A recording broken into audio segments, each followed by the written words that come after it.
Imani Rhodes was just standing quietly on the sidewalk holding a thick law book until a white cop handcuffed her in broad daylight without reason. What Officer Brad Keller didn't know was this: she wasn't just any black teen. Imani was a legal prodigy who once silenced an entire congressional committee. Now she's not only fighting to clear her name, she's exposing the system that tried to bury her father's truth.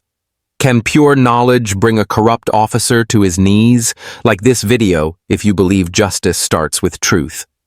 Let's dive into Imani's story. Hillridge wasn't the kind of neighborhood where things happened.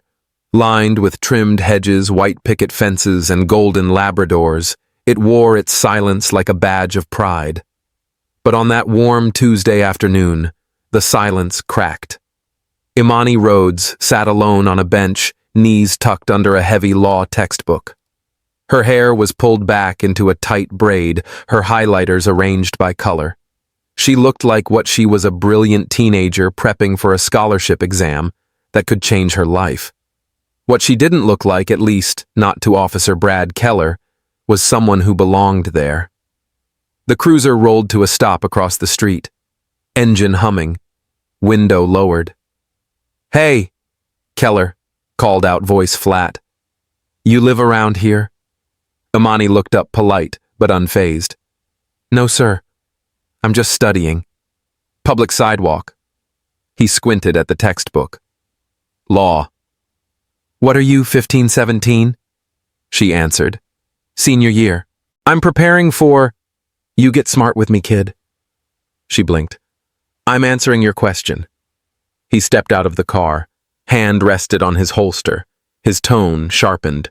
"You got ID?" She nodded, reached slowly into her backpack, too slowly for Keller's liking. "Hands where I can see 'em," he barked. Startled, Imani froze. "I was just grabbing my student ID," she said carefully. "It's in the front pouch. Step away from the bag, now." She complied, both hands up. He approached, glanced into her open backpack, pulled out the ID. "Imani Rhodes," he read aloud. "That's supposed to mean something to me." "No," she replied. "But it's my name." He sneered. "Yeah, well, here's mine." And with that, he spun her around and slammed her against the cruiser. "Hey," she cried. "What are you doing, loitering, possible trespassing?" "I was studying." He pulled out the cuffs. Click, click. "No probable cause," she said, breath catching. "You didn't even ask. You didn't answer the first time. You didn't read me my rights. You don't need 'em. Not unless you're under arrest." She looked over her shoulder. "Am I—" He didn't answer, just opened the back door and shoved her in. Her notepad hit the pavement. A gust of wind caught the top page, the title in bold letters, "Equal Protections in a Biased Nation." It fluttered down the street like a flag no one saluted. Across the road, a jogger paused. She stared, then pulled out her phone. The camera caught everything, the cuffs, the force, the way Keller shoved the door shut like he was disposing of trash. Inside the car, Imani's jaw clenched. She didn't cry. She didn't plead. She stared into the rearview mirror. And Keller saw her watching him. He chuckled. "You can glare all you want, sweetheart. You're not going to get a TikTok fan club from this." "I don't need fans," she said quietly. "I just need facts." He snorted. "You really think anyone's going to care? You're just a girl with a book, and I'm the badge." Then he muttered to himself, "No one's coming for you." But what Keller didn't know was that someone already was. Someone pressing upload. Someone sending that video to 6 different news outlets before he even pulled into the station. And most of all, he didn't know who that girl really was.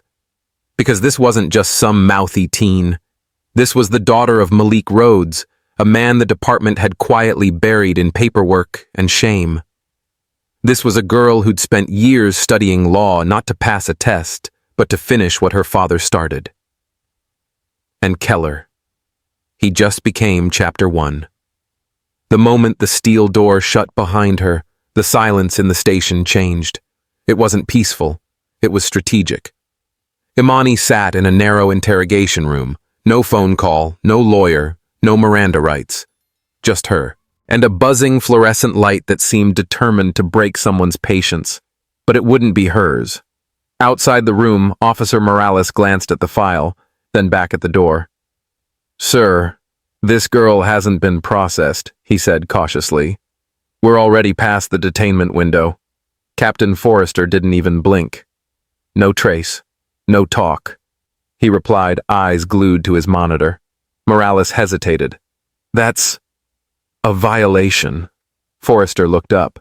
Then, "Forget what you saw. Or pick a new badge number." Morales said nothing, but something inside him flinched. Back inside the room, Imani sat straight, her hands folded on the table like she belonged at a debate podium. Her eyes moved slowly, sealing corners mirror. Then she spoke calm but clear. "This room isn't supposed to hold a minor without representation. It's been 3 hours.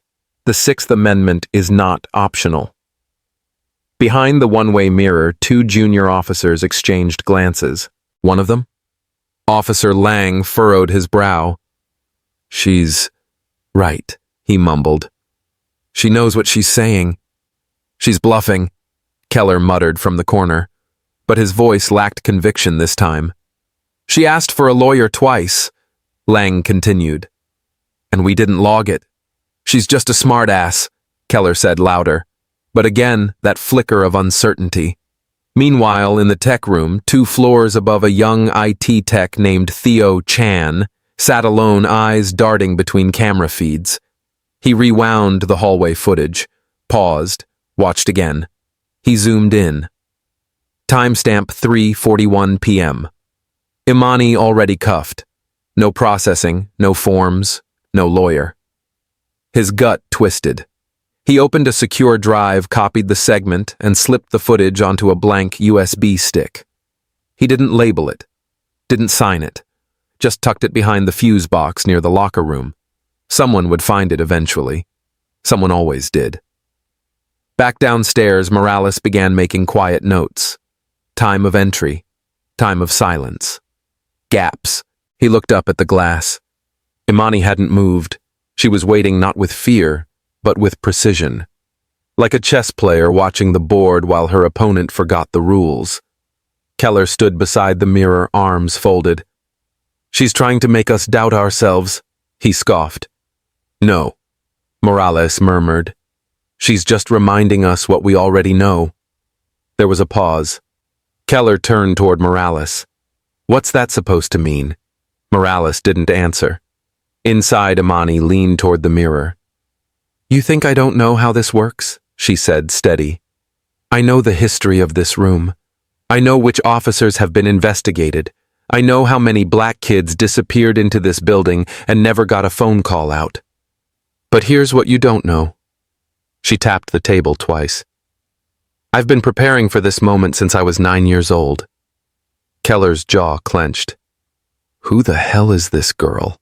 he muttered. No one answered. Because the real answer, the one none of them wanted to say out loud, was not like the others. Imani was different.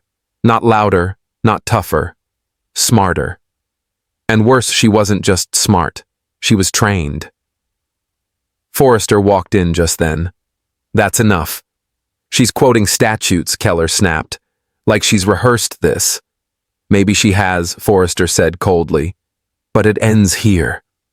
He leaned toward the mirror, staring at her like she could hear his threat through the glass. "We bury this now. Before it buries us." But by then, it was already too late. A copy of the station log was printing in the admin room. Theo had set the timer before he left. The footage was saved. The timeline existed. And Morales had already sent a text to someone he trusted outside the department. No names. Just 2 words. Something's wrong. Back in the room, Imani finally leaned back in her chair. She smiled, just barely, because she could feel it. The cracks were forming. They thought she'd fold, that she'd stammer or cry or plead for mercy. But when Imani Rhodes walked into courtroom 2C that morning, it was like the air itself changed temperature. The courtroom was packed. Hillridge locals filled every seat, some curious others already casting silent judgment. Officer Keller stood confidently near the bench, arms crossed, flanked by his attorney in a dark blue suit. The look on Keller's face like this was going to be routine, like today justice was his to control. But the moment Imani entered, all that shifted. She wore no suit, just a navy blue dress shirt, slacks, and her signature gray folder clutched to her chest. Her expression was steady, not defiant, not angry, focused. Like she knew exactly what she came here to do. When the judge, a graying man named Harold Marston, read her charges, he didn't bother hiding the skepticism in his voice. "Miss Rhodes, I understand you wish to represent yourself. That's highly irregular for a minor." Imani stepped forward. "Your Honor, I've filed a formal motion to waive appointed counsel. I meet the academic and procedural requirements, and I have documentation to support my request." Marston raised an eyebrow. "Documentation." From her folder, she calmly unfolded 3 letters. One bore the crimson seal of Harvard's pre-law initiative, confirming her enrollment in their summer legal pipeline program. Another was her transcript straight A's Advanced Legal Studies Community Advocacy. And the last, a letter from a retired federal judge written years ago to her father stating his belief that Imani possesses a mind wired for law. Marston paused, his lips pressed tight. "I'll allow it. On one condition," he finally said. "You'll remain under the observation of court-appointed counsel during these proceedings. One misstep, and I revoke this right." "Understood." "Yes, Your Honor," Imani replied. Then, after a breath, she added, "I'm not asking for pity. I'm here for correction." A ripple stirred the room. Even Keller's smirk faltered. The prosecutor leaned in, whispering to Keller, but Keller kept his gaze fixed on the girl in front of him, expression unreadable now. Imani walked to the stand. No theatrics, no dramatic pauses, just clarity. "I would like to submit digital logs obtained through a public records request," she said. "These are internal directives issued within the Hillridge Police Department on the day of my detainment." The judge tilted his head. "Logs of what nature, officer? Communication timelines, specifically surrounding the disabling of internal surveillance during my time in custody." She handed over a flash drive. The bailiff loaded it onto the screen in the courtroom. Then came the first slide, 08:47 a.m. directive. "Shut down interview room 3 feed, handle the girl, keep it off record." Gasps. The room went cold. Keller's face tensed. His attorney reached for his arm, whispering again, this time more urgently. Another slide followed. Then another. Time-stamped orders. Irregular gaps in footage.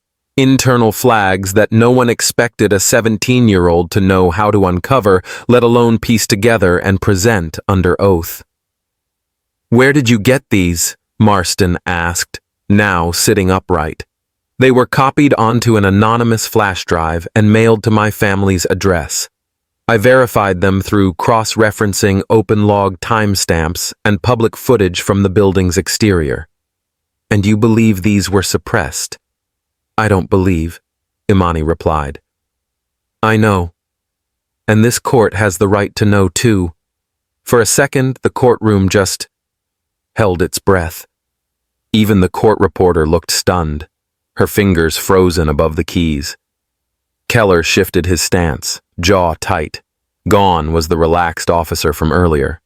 This wasn't going according to plan, and for the first time, the confidence he carried in like a badge cracked. "Officer Keller," the judge said, turning his attention. "Do you have a response to this?" Keller's voice came slow. "This is taken out of context." "Your Honor, we were following standard protocols. Then why was the camera shut off?" Silence. Long, sharp silence. The kind that crawled across the walls and made every throat tighten. Imani didn't smirk. She didn't gloat. She simply looked straight ahead like she'd done nothing more than show the truth. This wasn't revenge. This was accountability. And everyone watching could feel it. That's when the murmur began. Not loud, but enough for the judge to bang his gavel once. Order. We will resume after recess. But it didn't matter. The spark had already lit the room on fire. Nobody expected him to speak. Not today. Not in front of everyone. Not when it could cost him everything. But as the judge returned to the bench after recess and murmurs settled into tense quiet, Officer Luis Morales rose from the back row, uniform, crisp eyes, steady. "Your Honor," he said, voice firm but respectful. "May I request permission to testify?" The courtroom turned as one. The prosecutor stiffened. Keller whipped his head toward Morales, disbelief flashing across his face. Judge Marston looked surprised but not dismissive. "State your relevance to these proceedings. I was present at Hill Ridge Station on the morning of Ms. Rhodes's detainment. I have log records confirming the origin of the internal directive to disable the surveillance feed." Gasps again. A rustle of whispered shocks rolled through the rows like wind. Marston leaned forward. "You have these logs in your possession?" "Yes, Your Honor. Copied before they were scrubbed from the central system. I can verify the IP address from which the shutdown was initiated. It traces directly to Captain Forrester's terminal." Keller's mouth dropped open slightly. His attorney stood halfway from his seat, unsure whether to object or flee. Imani didn't move, but her hand still resting on her gray folder clenched tighter. Morales stepped forward as a bailiff retrieved the printed logs and brought them to the bench. Judge Marston reviewed them quickly, eyes narrowing. "These have timestamps matching Ms. Rhodes's detention." "Yes, sir," Morales said. "And there's no possible spoofing. The command came from inside, from command-level clearance." Then for the first time, Keller spoke, his voice cracking. "He's lying. He's got nothing to gain from this." "Exactly." Morales shot back, turning to him. "I have nothing to gain, which is why I'm finally done staying silent." The room fell silent again, but not out of shock. This time it was respect. Imani stepped forward.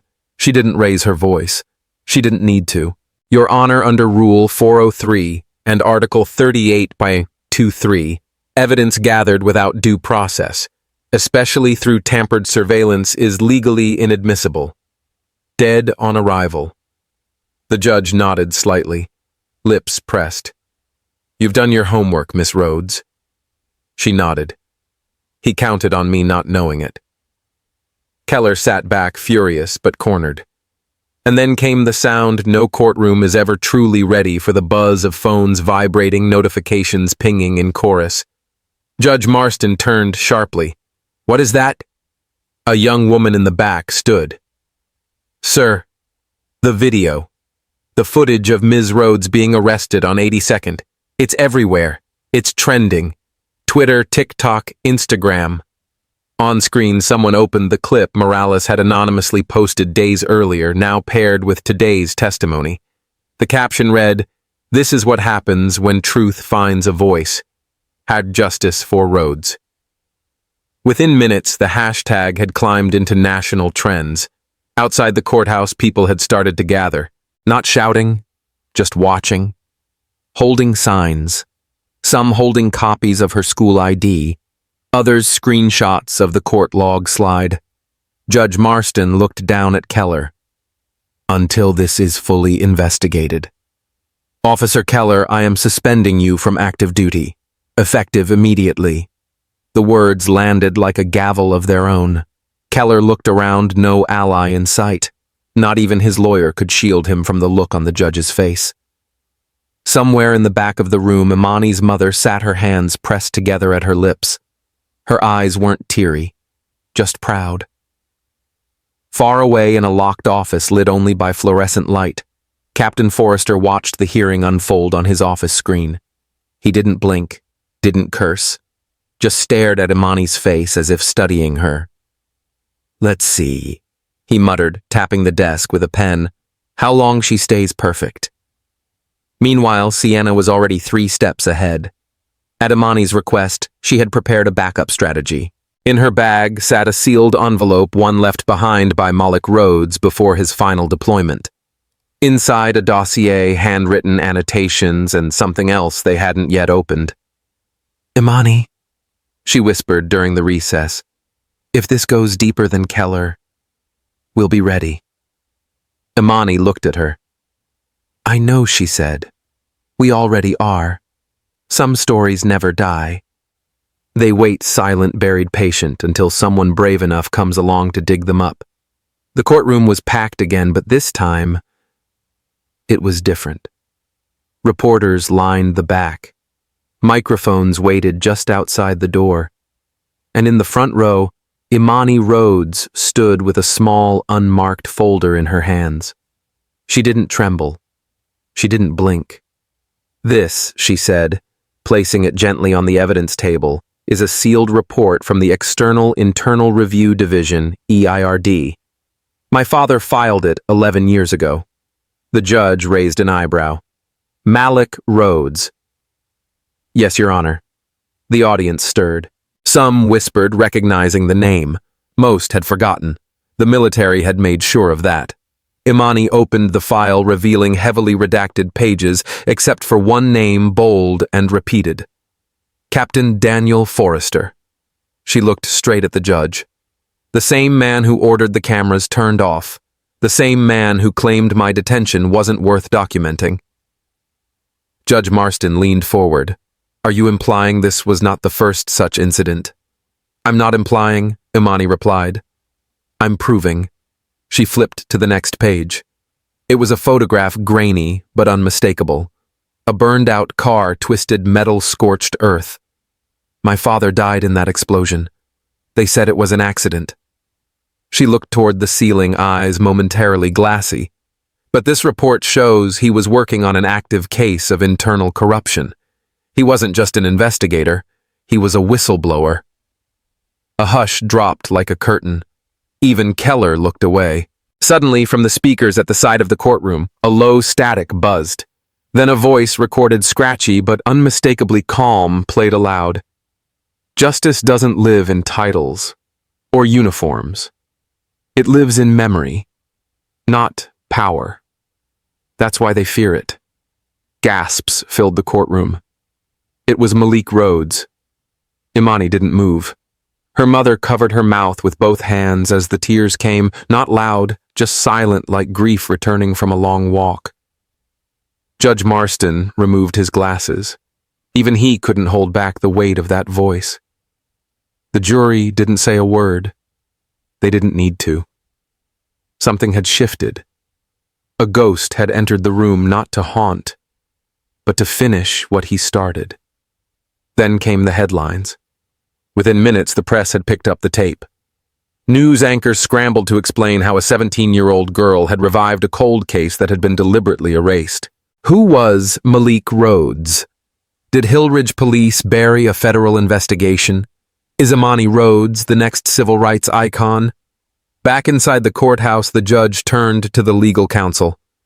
"I want Captain Forrester summoned. Now."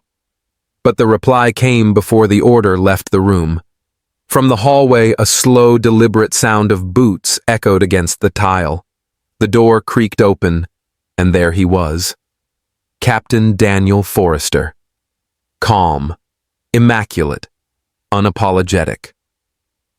"I heard my name," he said flatly. The courtroom tensed. Even Keller looked uncomfortable, now shrinking slightly in his seat. Judge Marston straightened.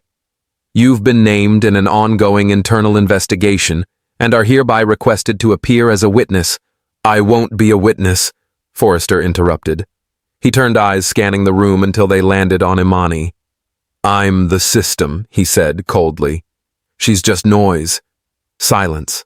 Thick, unbearable silence. And then, Imani smiled.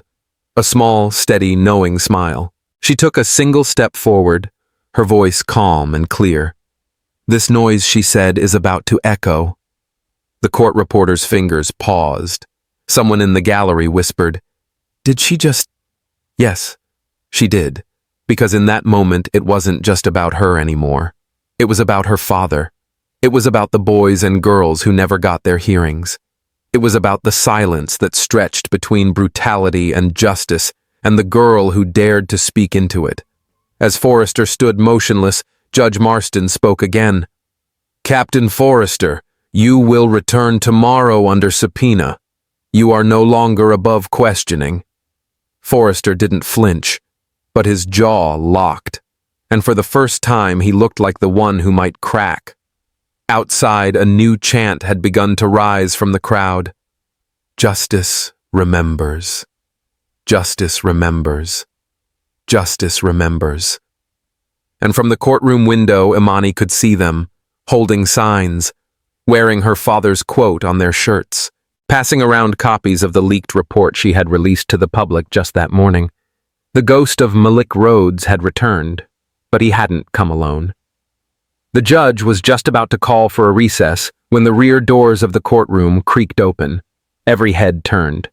A tall black man in a tailored gray suit stepped inside.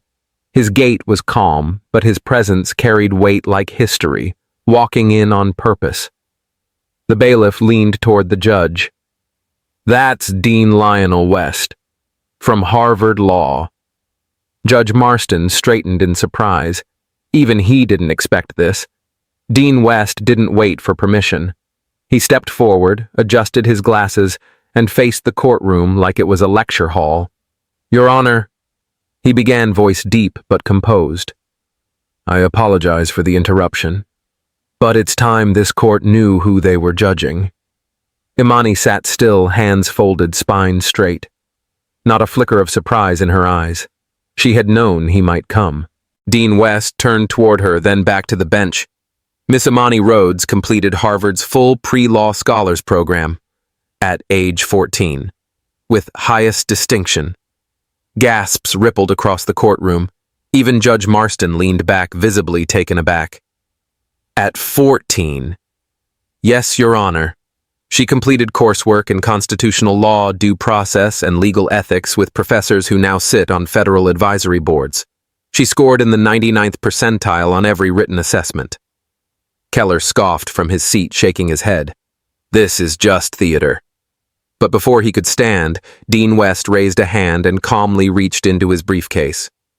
"Here's the certificate, verified by the Board of Legal Education.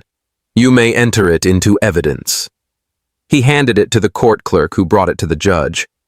Keller's lawyer leaned in to whisper, but even he couldn't suppress the awkward twitch in his brow. Dean West took one more step toward the center. "Let me be very clear," he said, his voice now louder, firmer. "This young woman doesn't just know the law. She understands its purpose, its spirit. That's more than I can say for half the people I've seen sit behind this bench." The words struck the room like a slow-moving thunderclap. In the hallway outside, Forrester watched from a small screen embedded in the security wall. His fists clenched, his jaw tightened. "Release the counterfile," he muttered. "If she wants to play public games, let's remind her of the rules." His assistant hesitated. "Sir, that file. Now." Back in the courtroom, Imani caught the flicker of motion from the hallway screen. She saw Forrester's silhouette, the way he pointed, the way he barked like he was still in control. She didn't flinch. Instead, she turned back toward the judge. "There's no armor like truth," she said calmly. "Not even yours, Captain." A beat of silence. Even the stenographer paused mid-keystroke. And then, just as if on cue, one of the courtroom screens lit up again. A live feed. Dean West standing beside Imani at the center of the courtroom, the seal of Harvard faintly visible in his credentials behind him. Outside the courthouse, the live stream had begun. Reporters elbowed each other to get better angles. Hashtags exploded across social media. Harvard defends, her Rhodes not alone, at Black Knowledge. Is Power Legal forums lit up with clips. Prominent attorneys started resharing Imani's earlier speech, "I'm not asking for pity, I'm here for correction." Now that line had context, power, backbone, and in a moment, none of them could have predicted the American Bar Association's online page posted a simple quote beside her photo. "There's no armor like truth." Inside the courtroom, Keller was no longer smirking. He sat quiet, almost frozen in disbelief, because now every misstep, every slur, Every action he had taken against her wasn't just against a teenage girl. It was against the law, against a legacy, against a Rhodes. Imani turned slightly to Dean West. "Thank you for standing up," she said. He smiled softly. "You're the one doing the heavy lifting." No one expected the cracks to spread this fast. That morning, the courtroom hummed with tension. Outside, protest signs waved in the breeze. Justice for Rhodes. Silence isn't peace. You erased the wrong girl. It wasn't just about Imani anymore. It was about every voice that had been stifled before hers. Inside, Captain Forrester stood before the State Judicial Board, jaw-tight eyes narrowed. When asked directly about the damning command logs, he snapped, "They're fabricating this. It's a smear campaign. The girl is being used." But Imani wasn't anyone's puppet. Calm and composed, she stood up at her bench and held up the USB drive. "This isn't fiction," she said. "This is what power sounds like when it's scared." She plugged it in. On the projection screen, the courtroom watched the text scroll across like a ghost, returning to haunt the living. "Erase her like we did with her father." Gasps. Audible, undeniable. Captain Forrester's face twitched. The board members leaned forward. No one dared speak. Then the voice of Jordan Ellis, the relentless young journalist who'd been following the case, cut through the silence. She stood at the back of the room holding a printed report high. 5 trials, she declared. Same manipulation, same missing footage, same captain. This is no anomaly, this is a pattern. She stepped forward, handed the report to the clerk, and turned to the crowd. She's not just fighting for herself. She's fighting against a system that thought it was untouchable. On national TV that night, another surprise followed. An older black man, shaky but determined, sat in front of a microphone at a local station. "I remember Malik Rhodes," he said. "I served with him. He was honest, brave, and he was closing in on something when he died." He paused. "She's not just smart. She's what we never dared to be. Loud." Back inside the courthouse, Keller stood stiff as the judge read the latest ruling. Due to the credible evidence provided, Officer Brad Keller will be officially suspended pending criminal investigation. He didn't protest, didn't flinch, just bowed his head. Maybe it was shame. Or maybe after everything he finally saw her not as a threat, not as a child, but as the reckoning he never thought would come. From the side of the courtroom, Forrester hissed under his breath. "She's just a child with a microphone." Judge Celeste, seated beside him now as part of the state review, glanced sideways, her voice cool and clear. "Then you should fear every child who learns." The silence that followed was heavier than any gavel, but Imani wasn't finished. That night, she and Sienna stood at a modest table outside the courthouse. People gathered recording on their phones. She lifted the microphone once again, not as a defendant, not even as a prodigy, but as a young black woman who had found her voice in a place built to deny it. "You wanted me to disappear," she said softly, "like my father, like the others. But truth has a memory, and memory doesn't die." The crowd broke into applause, not loud, not explosive, but steady like something rising. Behind her, the courthouse loomed once cold, once indifferent. Now, it listened. The courtroom felt colder that morning, though no one touched the thermostat. All eyes were on Imani as she entered wearing a muted gray suit, not flashy, but sharp. Her hands trembled just slightly, hidden beneath the notes she carried. Overnight, social media had turned hostile. Forrester's legal team had released a video clip grainy, chopped, and intentionally stripped of context. It showed Imani years ago in a debate session raising her voice sharply to a professor. The words "you don't deserve that seat" were taken out of a heated academic exchange about systemic bias. But the caption read, "Teen Prodigy" or "Threat Cable News" ran it on a loop. Twitter was ablaze with arguments. Some still stood by her, but others questioned her temperament, her motives. Even Judge Celeste entered with tighter brows than usual. Imani didn't respond immediately. Not online. Not to the cameras. Not even to Sienna. She had spent the night not defending herself, but preparing. As the gavel struck and the court was called into session, the atmosphere was no longer just tense. It was split down the center. Ms. Rhodes, the judge, said, voice steady but wary. Do you have a response to the footage presented by the defense yesterday? Imani stood. Her voice, clear and unwavering, echoed through the room.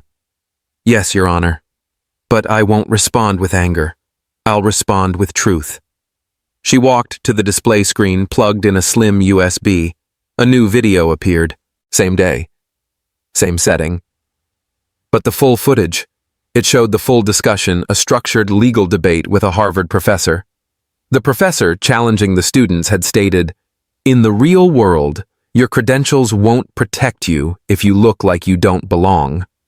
Imani had responded passionately, not aggressively. And what if the problem is the system that decides who belongs in the first place? She had not insulted. She had not threatened. She had argued brilliantly. The room went still. Then she displayed a second file. This, she said, is the original metadata from the footage Forrester's team submitted. She handed it to the judge and the forensic technician. Embedded timestamps showed key frames were trimmed. Audio spliced, compression rates altered. According to federal standards, Imani continued evidence must remain unaltered to be admissible. This, she pointed at the doctored footage, is not just inadmissible. It's unethical. Gasps rippled through the gallery. Sienna stood next holding a printed copy of server logs. These show the video was edited at 2:13 a.m. last Friday, she said, using a restricted account tied to the precinct's internal archive. The judge raised an eyebrow. Do you have proof of who made the edits? Sienna nodded. No, Your Honor. But someone else does. A third screen was lit. It showed an anonymous email sent to the State Judicial Board. I was ordered by Captain Forrester to clean up the file. He said, she thinks she's smarter than the rest, let her choke on her own words. I couldn't live with it. The attached video is the untouched original. Signed, anonymous, but no longer silent. Forrester, sitting in the gallery, turned pale. His jaw clenched. He stood. This is a smear. I've served this department for over 20 years. You really think I'd throw that away on some teenage girl? Imani turned to him, not with anger, but with gravity. You didn't throw it away for me, she said. You threw it away long before me for every case you buried, every voice you erased, every truth you distorted. Judge Celeste leaned forward, eyes narrowing. Captain Forrester, she said sharply, you are not permitted to speak unless called. Forrester took one more breath, ready to argue, then faltered. Something in the silence of the room stripped him of all pretense. He sank slowly back into his seat. The judge took a long moment looking at the original footage again, then to the email, then to Imani. This wasn't about a heated debate. She said, her voice quiet but resolute. It was about control, about intimidation, about rewriting the truth to suit a narrative that's falling apart. The judge turned to Forrester. It's not just this lie, Captain. It's the pattern. 5 tampered trials.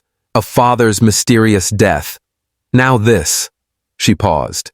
This wasn't about guilt. It's about a system. And that system just collapsed on you. Gasps echoed. Outside the courthouse, protesters held signs, #truth overpower and #Rhodes was right. Forrester said nothing. For the first time, the man who had silenced so many was utterly silent himself. Imani sat down. She didn't smile. Not yet. There was still one day left in court. But for the first time in weeks, the scales didn't feel tipped. They felt ready, balanced. And tomorrow, she would tip them with the weight of truth. A year had passed since the trial that cracked open the silence in Hillridge. And on the corner of 82nd Street, where it had all begun, stood something small but unforgettable. It wasn't grand. Just a modest bronze statue, no taller than 4 feet, of a young girl holding a book close to her chest.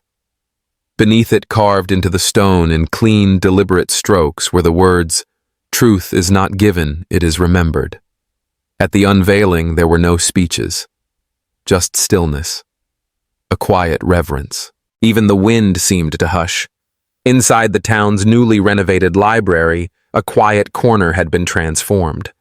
A glass display case held a worn, annotated copy of Field Notes Civil Rights, the final journal of Malik Rhodes.